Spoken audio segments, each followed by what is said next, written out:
গাঙ্গেয় পশ্চিমবঙ্গের ঘূর্ণাবর্ত সরে উত্তরবঙ্গে অবস্থান করছে। মৌসুমী অক্ষরেখা শান্তিনিকেতন এবং ক্যানিংয়ের ওপর দিয়ে বঙ্গোপসাগর পর্যন্ত বিস্তৃত। প্রচুর জলীয় বাষ্প ঢুকবে বঙ্গোপসাগর থেকে। দক্ষিণবঙ্গে কমবে বৃষ্টি, উত্তরবঙ্গে বৃষ্টির পরিমাণ এবং ব্যাপকতা দুটোই বাড়বে। উত্তরবঙ্গে শনিবার অতিবৃষ্টির লাল সতর্কবার্তা জলপাইগুড়ি এবং আলিপুরদুয়ার জেলাতে। 200 মিলিমিটারের বেশি বৃষ্টির সম্ভাবনা রয়েছে। কমলা সতর্কতা 200 মিলিমিটার পর্যন্ত বৃষ্টিপাতের আশঙ্কা রয়েছে দার্জিলিং, কালিম্পং এবং কোচবিহারে। ভারী বৃষ্টির হলুদ সতর্কতা 100 মিলিমিটার পর্যন্ত বৃষ্টি হতে পারে উত্তর দিনাজপুর জেলাতে। রবিবার অতিবৃষ্টির লাল সতর্কবার্তা জলপাইগুড়ি এবং আলিপুরদুয়ার জেলাতে। 200 মিলিমিটারের বেশি বৃষ্টির সম্ভাবনা রয়েছে। কমলা সতর্কতা 200 মিলিমিটার পর্যন্ত বৃষ্টিপাতের আশঙ্কা দার্জিলিং, কালিম্পং, কোচবিহারে। ভারী বৃষ্টির হলুদ সতর্কবার্তা 100 মিলিমিটার পর্যন্ত বৃষ্টি হতে পারে উত্তর দিনাজপুর এবং মালদা জেলাতে। সোমবার উত্তরবঙ্গের উপজেলাতে অতিবৃষ্টির কমলা সতর্কবার্তা জারি করা হয়েছে। দার্জিলিং, কালিম্পং, আলিপুরদুয়ার, জলপাইগুড়ি এবং কোচবিহারে ভারী বৃষ্টির সতর্কতা রয়েছে। মঙ্গলবার এবং বুধবার উত্তরবঙ্গের জেলাগুলিতে ভারী বৃষ্টির হলুদ সতর্কবার্তা রয়েছে। দার্জিলিং, কালিম্পং, আলিপুরদুয়ার, জলপাইগুড়ি এবং কোচবিহার জেলাতে ভারী বৃষ্টির সতর্কবার্তা রয়েছে। বৃহস্পতিবারও উত্তরবঙ্গের প্রায় সব জেলাতেই বিক্ষিপ্তভাবে 2-1 পশলা ভারী বৃষ্টির সতর্কবার্তা রয়েছে। কি বলছেন আবহাওয়া দপ্তরের অধিকর্তা হাবিবুর রহমান বিশ্বাস, শুনবো। আগামী কয়েকদিনে এখন দক্ষিণবঙ্গে বৃষ্টিপাতের পরিমাণ কিছুটা কমবে, উত্তরবঙ্গে বৃষ্টিপাত বাড়বে। উত্তরবঙ্গে আগামী কয়েকদিনে সর্বত্রই হালকা থেকে মাঝারি বৃষ্টিপাত আর ভারী থেকে অতি ভারী এবং অত্যন্ত ভারী বৃষ্টিপাত হওয়ার সম্ভাবনা থাকছে। তার জন্য উত্তরবঙ্গে আমাদের ভারী বৃষ্টিপাতের সতর্কতা দেওয়া হয়েছে। মূলত 2 থেকে 4-এর মধ্যে ভারী, অতি ভারী এবং অত্যন্ত ভারী, যেটা আমাদের 20 সেন্টিমিটার বা তার বেশি বৃষ্টিপাত হয়, এক্সট্রিমলি হেভি রেনফল, সেটা হওয়ার সম্ভাবনা রয়েছে 2 আর 3 তারিখের মধ্যে। আর 4 তারিখেও ভারী থেকে অতি ভারী বৃষ্টিপাত হওয়ার সম্ভাবনা রয়েছে। জেলা ওয়াইজ যেটা আছে উত্তরবঙ্গের, আগামী 24 ঘন্টায় আজকে খুব একটা বেশি বৃষ্টিপাত নয়, কেবল হালকা থেকে মাঝারি, কেবল 1-2 জায়গাতেই দার্জিলিং, কালিম্পং, জলপাইগুড়ি, আলিপুরদুয়ার জেলার মধ্যে বৃষ্টিপাত হওয়ার সম্ভাবনা থাকছে, ভারী বৃষ্টিপাত।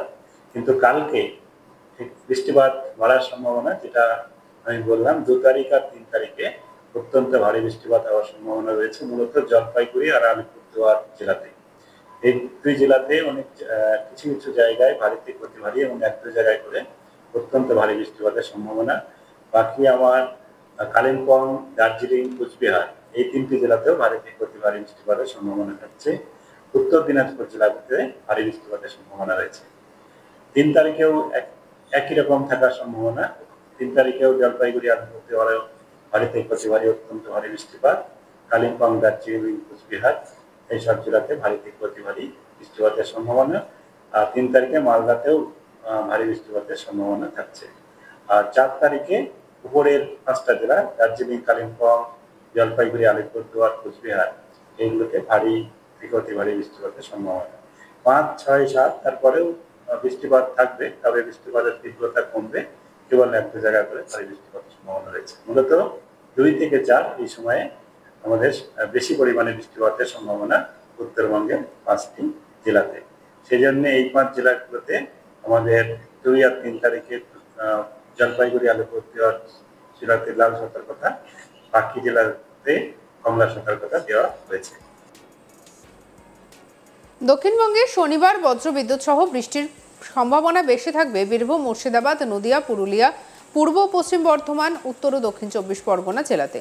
রবিবার বিক্ষিপ্তভাবে বজ্রবিদ্যুৎ সহ বৃষ্টি 2-1 পশলা কোনো কোনো জেলাতে হওয়ার সম্ভাবনা রয়েছে।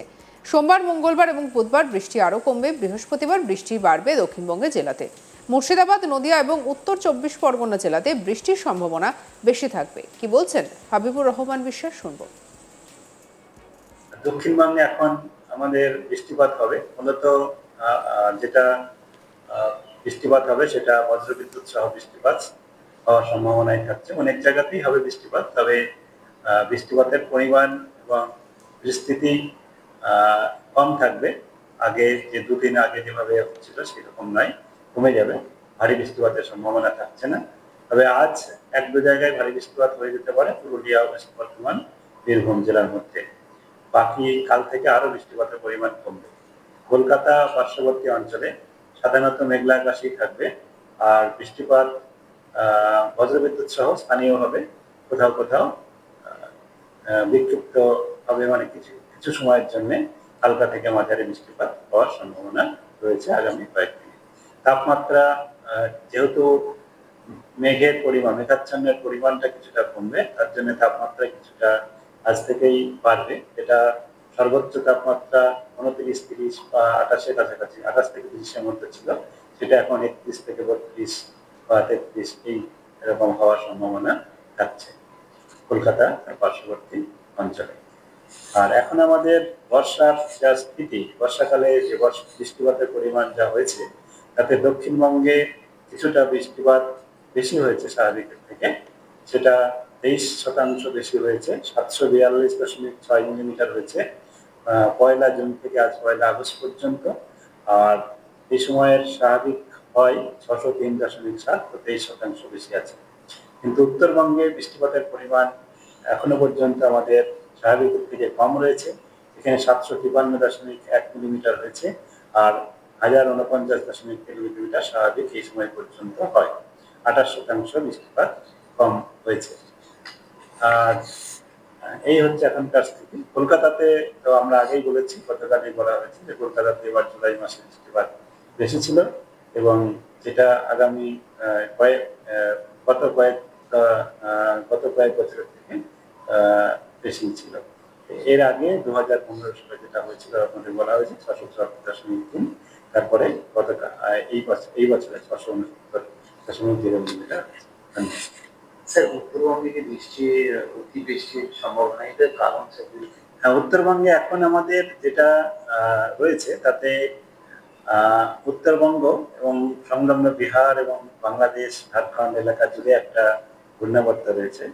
এই ঘূর্ণাবর্তটা থাকবে, তার সঙ্গে আমাদের যেটা নিম্নচাপ রেখা এই সময়ে হয়, যেটা বৃষ্টিপাতের মূল কারণ হয়ে ওঠে এই সময়ে, এই নিম্নচাপ রেখাটা বাতাসের উপরিভাগে এবং নিম্ন স্তরেও উপরের দিকে উত্তরাংশে রয়েছে, যেটা স্বাভাবিক স্থানে থাকা থাকে উত্তরাংশ থাকে।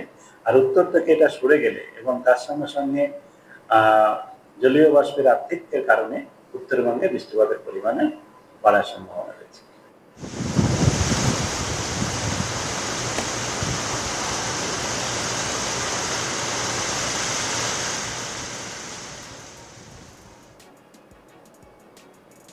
সঙ্গে রাখুন আজ তাক বাংলার ইউটিউব চ্যানেলকে। অন্যান্য খবরের জন্য লাইক, কমেন্ট, শেয়ার, সাবস্ক্রাইব করতে ভুলবেন না।